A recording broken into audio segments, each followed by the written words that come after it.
last thing I wanted to talk about is food intolerances, because it links to what I've just said. When I was overprescribed altroxin, so I had severe thyroid toxicity, and that's when I suddenly developed severe EHS symptoms.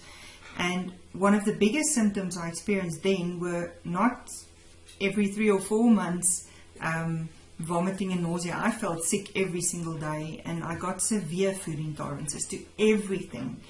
But that, I think, it's a culmination of the mast cell activation, the severe inflammation I had in my body at the time.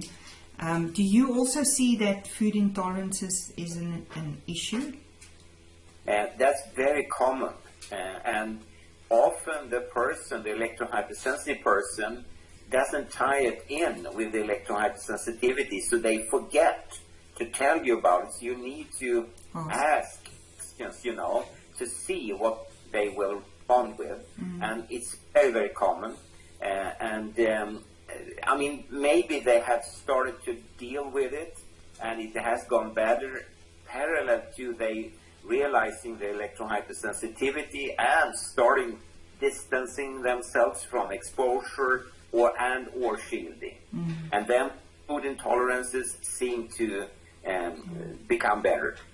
You know what's a challenge with food intolerances? When I had it, and also way back, I've always been sensitive to the food aspect and diet, and I tried to make the link, but I couldn't, because I would think, gee, today I had milk and maybe it was that, but then tomorrow I had milk and I had no effect. The next day I would have nuts and I would react, and the following day I'll have nuts and I'll not. So I tried to make the link with food intolerance, but it was never the food intolerance. It wasn't an intolerance to a specific food. It was intolerance to the excess EMF, which then caused any form of food intolerances with no pattern. So I always say, please, you know, if people are out there, if they get food intolerances without a pattern, please investigate electrohypersensitivity. Don't discount it. Don't discount it. Oh, that could be also other culprits. We talked about the multiple chemical sensitivity. A lot of these exposures are invisible, but you see your food and you get bewildered because, as you say, you drink something one day and you don't feel well. The next day you do, and you don't start asking you, was there any other changes in my exposure from other culprits? Can I give a practical example? Because we're really touching on important stuff here.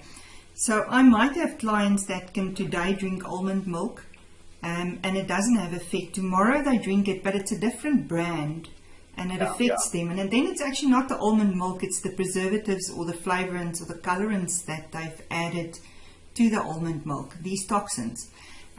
So one needs to be very careful, as you say. What you know, a whole food diet is prize number one, and reducing your EMF as much as you can and distancing yourself as much as you can. Those are really the answers. I agree. Yeah.